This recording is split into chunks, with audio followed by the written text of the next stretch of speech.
Politics with me, Linda Alela. We still have Wakili Willis, Arnold Maliba is here, and Honorable Sankok joining us virtually. One gentleman is sending a message to ask or to say, this is Odis Daktar, who says, tell Honorable Sankok that Kenya is united and that we cannot afford to be blackmailed by this political so-called MOUs by the legacy politicians. The greatest wave of unity is yet to come in 2027 by the neglected J25.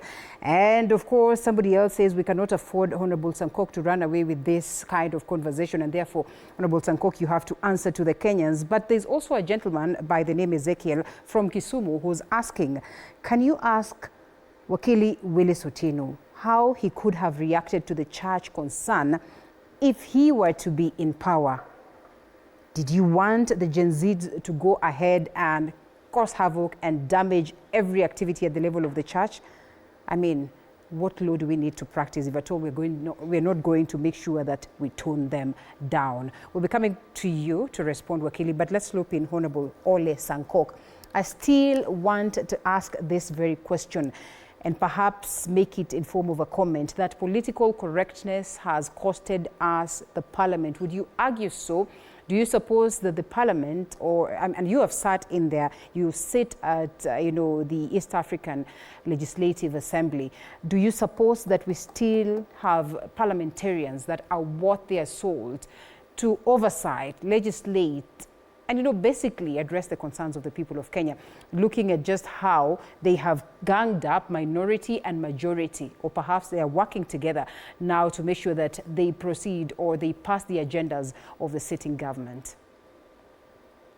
Okay, there was that question from the Gen Z, and I would like to, first of all, tell him thank you so much.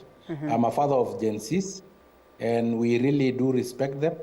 I will advise him to take a vote to make sure that he or she is registered as a voter, so that the next parliament is full of Gen Zs. So I encourage most of them to contest, to compete, and to be in parliament, so that whatever that this parliament have not achieved, they can now come and achieve. To your question, Linda, members of parliament don't elect themselves. They are elected by Kenyans. So it's a total representation of Kenyans. Right. So if parliament have failed, then don't blame parliament, blame the voters. Because then, if they decide that they will not vote for a professor, they'll vote for a fake engineer, or they will vote for a class 3 dropout, who then have maybe corrupted his way into getting some papers from whichever angle they have gotten a fake degree, then it is Kenyans who have decided to cast their votes on the ballot. This time around, they decided that it is William Ruto, not Raila Odinga, and it is William Ruto with a PhD, yes, a doctor of philosophy, well-known, a student of Nairobi University, a leader in that University of Nairobi. So then, William Ruto is a reflection of Kenyans. They decided this is what it is. So for me, parliament, up to now I can say, they are trying. And they are trying because that's what they are elected to do. They are actually doing oversight. I've seen all the committees are very active.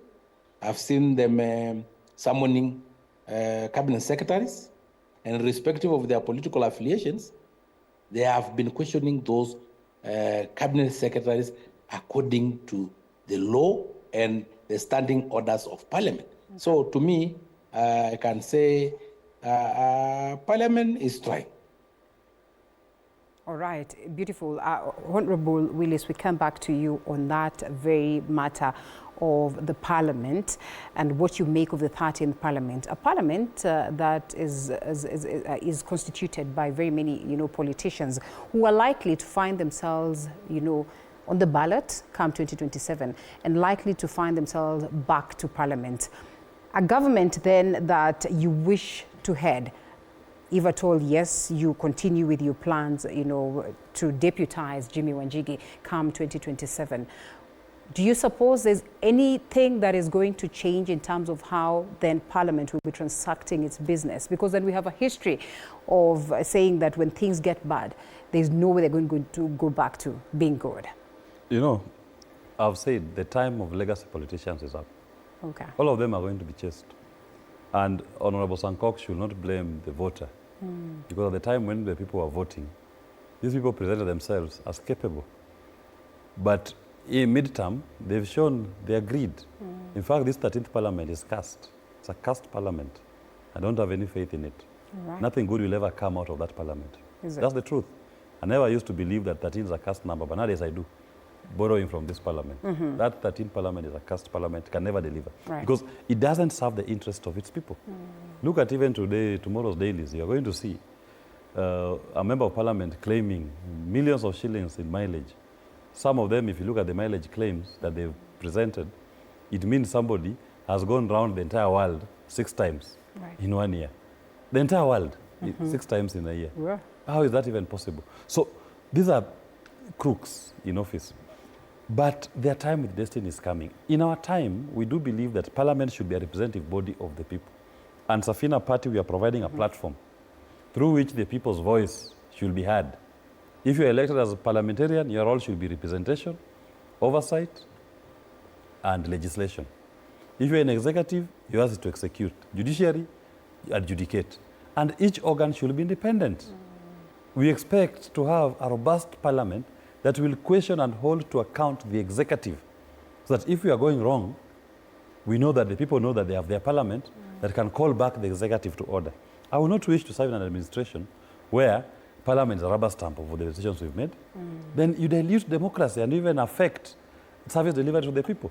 Because then it means there is nobody who is checking on you to make sure that you do everything within the law. Our Parliament has failed. Just the question that I was asked about what could we have done different on the Gen Z issue. Yeah. I will apply our Constitution, which recognizes the right to peaceably and armed to demonstrate to all Kenyans. Article 37. The young people who expressed a desire to go and demonstrate in that church, it is their right in the Constitution. You may not like their message, but it's their right to demonstrate and to express themselves the way they do. What you will have done is to mobilize policemen to go and provide security to the demonstrators. You don't send them there with the tear gas. You don't send them there with the AK-47 rifles. You don't send them there with bullets. By the time somebody removes a policeman from a police station, they open the armory, you're giving them a gun, you're giving them bullets. What are you telling that policeman? Go and kill your people. And I'm glad that you talk about the right to demonstrate, and perhaps we would want to assume that that is basically what we have would have expected. But history has taught us not to imagine that demonstrations are just demonstrations. And remember, there's the right of these people who have gone to church to worship. Let me tell you, one thing you're missing in this country, we have so many demonstrations. Even today, when William Ruto was going to Kamukunji, there was a demonstration going on there. People were congregating, the people who like him were congregating to show their love for him. That's a demonstration of their support for him. Okay. It is right. How comes when they come out to demonstrate, to show their admiration of William Ruto, there is no policeman to show tear gas at them? When they are going to demonstrate against a message that is unpalatable to the executive, they are sent to policemen with guns. Whereas those people have a right to worship. Yes. The demonstrators also have a right. The right of those people to worship is not superior to the right of the demonstrators. So what the police will have simply done is say, fine, this is the parameter. The worshippers will be on that side, the demonstrators will be on this side. Okay. The police will form a human shield and a barrier, and you allow them to shout, to carry their placards, to send their message of displeasure. Okay. That is what a demonstration, by its nature, it is meant to cause an inconvenience to the norm. So that the message of the demonstrators is amplified and the cry is attended to. Okay, it's as good as saying you're challenging the status quo. Yes, that is why it's called a demonstration. Fair enough. I think even as Willie's response to that, there is a bigger question that we are avoiding here. The question is this, that how did we get to people trying to go to the church in the first place?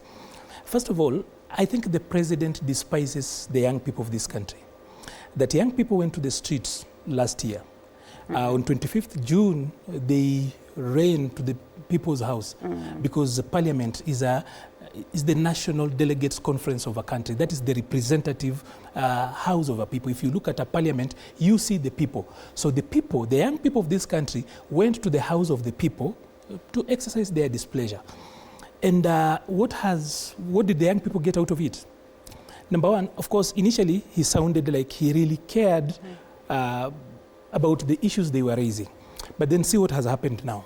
Up to now, all the issues that young people were complaining about, including him coming out and saying that he is going to come up with a law and a policy that stops people from doing harambes like the one he's now doing in church. Yeah. He's gone back on that word less than 6 months after he actually did that. These are the complaints that people are actually talking about. And let's just be fair. What business does the president do that can afford him the very much money? You know, businesses are struggling. Makiu, he added some more money somewhere in LGS. I know, he actually did already 20 million. Right. What does the president manufacture to actually be able to get 20 million shillings over his own? Selling mandazi at Weston, can it get 20 million shillings that you can actually distribute? You think the president... let's just ask. Do the math. Do the math, it's impossible. The samosas and the sodas at Weston, can they get 20 million shillings for him to actually give away, pay his staff, have it running, and give away 20 million? Let's talk about the chicken, probably the one he's actually keeping in Sugoi. How many chicken? I eat chicken. I am a KFC junkie. How many of those chicken in Sugoi does he produce? What item does he make that will give him his own money, 20 million shillings, that he can actually give it away as freely as he does? So the president despises young people. Okay. There has not been a Gen Z, even for purposes of just, let's talk about political correctness, either in the cabinet of the people he's brought in, even as a PS, as in they've turned those young people, they are doing tokenism. And you think that is not forthcoming? It's not. 6 months, these are the people who went and fought. These are the people who went to parliament. These are the people who forced the president to come to social media for the first time. But there has been nothing. He's gone back on everything. He's brought back to the office the same people, for example, people who are working around with opulence that was causing this anger. He's brought them back to government. He's gone back on every word. And what has he done? To scare them away, he's brought in Raila. For purposes of strengthening, he's sitting in. So Raila has been brought in as a scarecrow, that if you bring violence, then I have got the ancient of violence, who is Raila Odinga, and therefore he will scare the Gen Zs away. I think the bus already, the horse already bolted, and what he calls the legacy politicians have not gotten this sense. Okay. Because what are we doing? You go to a church, young people protest, and even just a little bit of being, and he said, sometimes I think in November or December, said that he has learned the hard way, that listening to the people is a full-time job. The same person that told us that listening to the people is a full-time job, the other day turned out and told us, if you do not have a PhD, you can't tell me anything. Interesting. There you go, Honorable Sankok. There are county assemblies, or perhaps their wards, that do not have representatives. There are, constituencies that actually do not have representatives as we speak right now. You have been a nominated member of parliament and sitting, in the precincts of parliament, just looking at the proceedings there. Just how critical is this aspect of representation for the people? And what does it make you feel to know that there are some of them that have even stayed for like a year or two without this form of representation, simply because we do not have a fully constituted independent electoral and boundaries commission?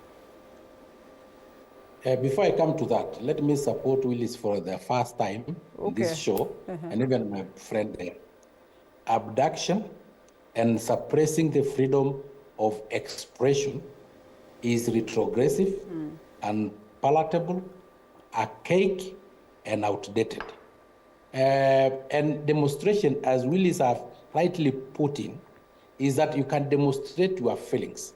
People who came out to support the president today were actually expressing their feelings of love for the president. And in that expression, they block the roads. So Gen Z blocking the road is not a problem. Because even those who come and shout praises for president, for opposition leaders, and for people who are campaigning also block our roads, block our businesses, and it's the same way. So for us to use live bullets on demonstrators who are expressing the opposite of what they expressed when they were praising the president is outdated, it is bad, it is archaic, it is unpalatable, it is unacceptable in a democracy like this. What are you people doing to stop this? Coming to your question, because nowadays, I'm in the geopolitics, I sit in Arusha. All right, fair enough. So what you people are doing in Kenya, I only heard, when you had the finance bill, I was in Arusha also having my own finance bill of the East African community, the 8 countries, the 1.4 billion acres of land. Now, coming to your question, it is unfortunate that today there are people who have stayed for 1 year without a voice in Parliament, in a county assembly. Remember, in Parliament, there are laws that are passed, legislation, and some laws favors some regions and even constituency, like the coffee bill. In any way, it does not assist us in Narok. But if you talk about the livestock bill, then it will assist us in Narok. So those who did not have that voice, that critical representation, for them either to bring in a bill that support their region or to support bills that have been brought by the government to support the region, I think for me, it was something that was not right, and I don't support, even if I'm the Kenya Kwanza. I think we should have IEBC like 1 year ago or so many days ago, because it is really not good. Yes, call a spade a spade. I'm in Kenya Kwanza, but when they do wrong, I'll still speak and say they have done wrong. And for abduction of agencies, that is wrong. For whatever they are doing in terms of not bringing in IEBC, whether it is Parliament that have failed, whether it is the presidency that is failing, that is wrong. All right, good. I mean, fair enough. And we come back to you, gentlemen, on the IEBC matter. You having a party automatically would tell the Kenyans that there's interest of fielding candidates across different parts. Of course, we talk about 6 tiers, sometimes even to that level of the presidency.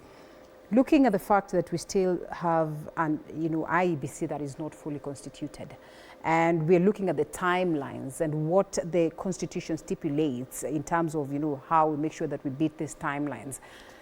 What does it make you feel? Do you suppose, first of all, that it's by design that we're here, where it is that we are? Is it tactical for the current government not to accord us the IEBC? And is it then a mandate of the current government? The legacy politicians are very comfortable with this current state. Yeah. Because some of them are facing threats of recall. So they will not wish IEBC to be there. The legacy politicians think that if you delay in constituting IEBC, that you'll have an opportunity to manipulate the next elections. I have a message for them. The day the Kenyan people will go to vote, the IEBC will not even be conducting that ballot. They will just be facilitating it. Okay. Because the number of Kenyans who will come out to vote, the sheer number and the sheer energy of the people of Kenya who will come out to vote, not just even to elect a new leader, but to chase away the legacy politicians, will be overwhelming. Even a 2-week-old IEBC will be able to oversee that operation. Because if they meant well for the rule of law and good governance, why did they have to force those commissioners out? And why did it have to take so long? And look at the fight. It was again between legacy politicians. They all think they want to control who becomes a commissioner. Yeah. They are not talking about the infrastructure of elections. They are not talking about how do we make sure that elections are done in such a way that the primacy of the vote as cast in the polling station is upheld. That is where I would have focused my fight if I was in their space. But they don't care about that. Then they prefer, I want my person to become a commissioner. Right. I want my person to become a chairperson of the commission, so that I have an opportunity to try to manipulate how the deployment of elections will take place. But too bad. This is not 1992. This is not 1997. We are in the year 2025. And the Kenyan people are now more aware.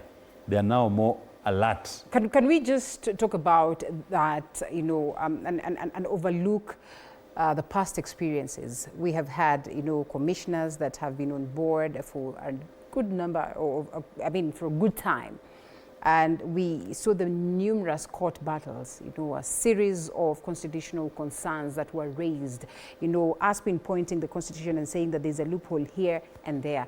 Would we just sit pretty and say that despite everything, the numbers will then guarantee us a good... You know, in 1990, the year 2002, we had an IEBC that was controlled by the ruling party then, KANU. Kivuitu was appointed by Moi in 2002. He was the one who did his elections in 97. He was reappointed to do the 2002 elections. The majority of commissioners were KANU nominees. Right. KANU controlled almost 11 commissions out of 20. And so you're saying the Kibaki Tosha wave was good enough to... The people had decided that we are now taking power into our hands. Okay. And the commissioners could do nothing about it. And I'm telling you, the new Kenya that we have, even if the legacy politicians try to play their shenanigans, they are going to meet a determined population. That wave, even IEBC will not be able to stop it, even if they were our instructions. Because at the end of the day, everybody is going to vote in their polling station. Yeah. They will man those polling stations. They will not leave. The results will be going to be relayed to us here on TikTok. We'll be watching it live on TikTok, all of us. Okay. At the polling station, we'll follow it to the constituency tallying centers. By the time the results will be coming to Nairobi, TikTok will have declared for us who is the president. And the Kenyan people will be out celebrating. All right. The new leaders. Okay. As members of parliament. So what they need to understand is we are operating in a different dimension. Before, we will rely on the traditional channels, which was favoring the legacy politicians. This new world order that we are in is a world order where the person, the individual, the people are supreme. And the people have come up with their own channels of conversation, their own channels of communication. That is why the June 25th movement shocked the legacy politicians. Okay. They never saw anybody walking around town trying to mobilize people, to pay people to go and demonstrate, to go and express themselves. They just saw massive numbers in multitudes that they've never seen before, and across demographics that have never been seen on the streets. That is what will happen, in my view, on election day as well. You will see Kenyans in numbers that the IEBC will actually turn to be their tool to facilitate their desire. And while Arnold Maliba, we would look at that as, you know, the people taking the sovereignty and, you know, be happy about that. I mean, what impact will it have on the Kenyan democracy? First of all, it's important to actually just point out that in 2027, give and take, we should have about 27 million registered voters. Out of that, about 60% of that will be Gen Zs and millennials, people who literally speak the same language, because we have got 7.4 millennials alive today in Kenya and 8.5 Gen Zs. So if you put that together, you have got about between 57 to 60% of the voters then. Generally, the conveyor belt now dictates that the time of watch now is actually for those two generations to actually work together. But then, Linda, I love to remind you this. There was a stalemate on the reconstitution of IEBC, and specifically on the selection panel. Did you see it featuring at KICC, for example? It wasn't there. Have you looked at it? Well, NADCO report, like I've told you, largely is BBI, just new cloth for BBI. But generally, it was not at KICC. It's not a priority. And these are the people who have taken us 2 years fighting, causing a stalemate that is not there about the reconstitution of IEBC. Then, the sad part of it is that they keep on forgetting that election is not an event. Election is actually a process. And it has got a whole cycle if you look at it. For example, 2 years down the line, and we've had about 1 million people get to the age of majority every year. So we have got 2 million new people who actually should actually be people who generally need their IDs. We have got about 15 areas of representation. Those are both constituencies and wards that have not had representation. A place like Banisa has not had an MP for the longest time. They have got a right to representation, and that we have actually lived breathing normally as if nothing is happening, yet the people of Banisa do not have a voice and representation in parliament. Actually speaks to how insensitive we are when it comes to this issue of representation, and it's very, very important. So for how I look at this, The election 2022 that was conducted by Chebukati, Molu, and the others, of course, you do away with the Cherera Fall, for me was one of the best elections because these guys simply picked the ruling from court in 2017 and made a checklist, and they ticked against everything the court said. Okay. So that then when you take me back to court, I say, last time you told me to do this, I did, because our elections are over-legislated. Okay. The electoral process is over-legislated. Even to administrative processes, we have actually gone ahead and done, of course, out of the trust deficiency that or rather dictates or punctuates the way we do our governance, informed by the past. So seeing that not even the power of the military showing up, the National Intelligence Officer, or rather director at that particular point showing up, and all those people from high places showing up to actually put pressure on the chairman, then it didn't change anything. Even when a few of the commissioners decided that, can we moderate the results? And that speaks to the word he used, the primacy of the vote. You know, when the Constitution speaks about 50% plus one vote, speaks to the primacy of the vote. So if somebody sits somewhere and says that we want to moderate so that then for purposes of doing away with the pressure, we allow for a rerun, still it was actually defended out. So for me, I'm not really worried about what happens out of this. Because if 2022 is anything, it does not matter whether Raila Odinga or William Ruto is actually the IEBC chairperson, because the people have already decided whom they are not voting for. They are not sure whom they to bring in, but they know who not to vote for. Interesting. 30 seconds, Honorable Sankok, as you close. I mean, now that you acknowledge that we have a problem, and these problems that you talk about are critical to holding the democracy right, what way Kenya in 30 seconds? Linda, I wish all the Gen Zs and the millennials to come out in large numbers, register, elect for us professional, ethical, and good leaders. Thank you. Because at the end of the day, when they elect leaders, those leaders are a total representation of the voters. So you elect bad leaders, then the voters are also equally bad. You elect illiterate leaders, then also the voters are equally illiterate. You elect people who like to talk so much, like my friend there, Willis, who called that there are people, I don't know the name he was using for politicians, legacy politicians. You know, you have also been a legacy lawyer, playing ping, pong, pong, pong, ping, ping to us, yet he was sweating in the Supreme Court and he was defeated. So the same way, he will still be defeated now that he's in Safin. Good. Willis, 30 seconds. All I can say is that when you see legacy politicians like Sankok reacting, then it means the pressure is real. And they should take note, their time is up. They have nothing else to offer.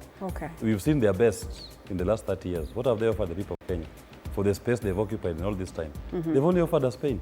The total summation of the legacy politicians is the pain we are feeling today. So the pain we are suffering today is caused by these legacy politicians. And you can see how they react when they are called to account. But don't worry, their time is up. And the Kenyan people are going to elect a new crop of people, fresh, and that is not beholden to these legacy politicians. That 30 seconds.